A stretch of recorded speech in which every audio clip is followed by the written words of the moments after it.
Brian, Jokic might play like Larry Bird, but will he win like Larry Bird? What do you think?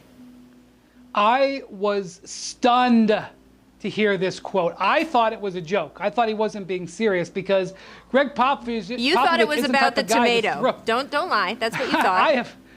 I just have never. Pop doesn't throw around stuff like that. When he says something, it is meaningful. And you know, as a passer, Larry Bird was a brilliant passer. And Nikola Jokic is one of the best big men passers the game has ever seen. So I see that.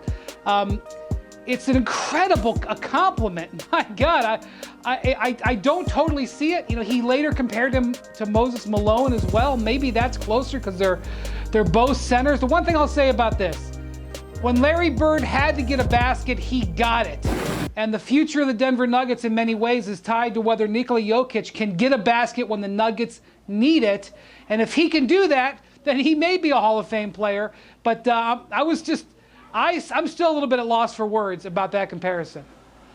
Yeah, I think I'm going to reserve the right to disagree with the great Popovich on this one. Other than the passing and being white, I don't see the comparison there. Let's be honest. He's a big white guy who passes really well. But like Brian said, Larry Bird was a ruthless scorer. He wasn't just an aggressive scorer. He was ruthless. He put 40 on you, told you where he was going to put the 40 on you, and then after he did it, he'd let you know, hey, by the way, I put 40 on you. And he did it with a lot more colorful language than I'm using right now. And Nikola Jokic doesn't fit any of that descriptor. If I had to pick one guy in the league, I would go with another white guy. Luka Doncic is way more of a Larry Bird because he's got the passing, but he's also got the scoring, the shooting, and most importantly, the mouth. The ability to let you know, I'm better than you. You can't do nothing about this whooping that's coming your way.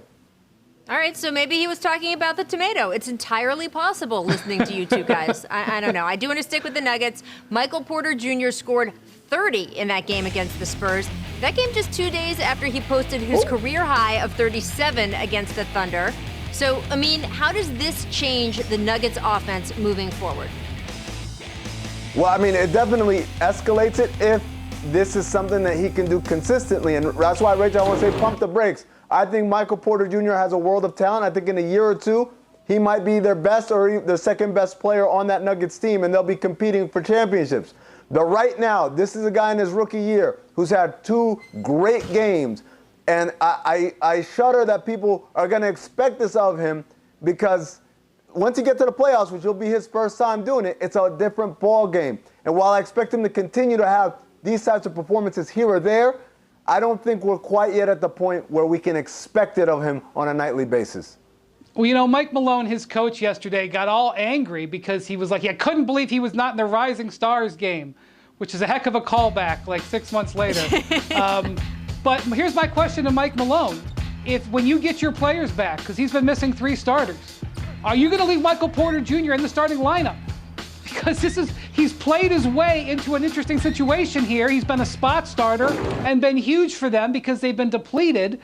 Do you trust him enough to play him at the front line in a playoff game? I agree with Amin. You know, Mike Malone hasn't trusted him throughout the season. He's yanked him out of the lineup time and time again. Is this something that we trust? I mean, this has actually become a bit of a dilemma. I mean, the Nuggets would like to have it because it means their starters are healthy and ready to go. But it's actually thrown a curveball into what they want to do. But this is their future. I said this the other day.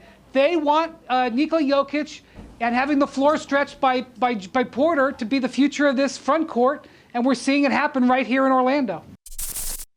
Thanks for watching ESPN on YouTube. For live streaming sports and premium content, subscribe to ESPN+.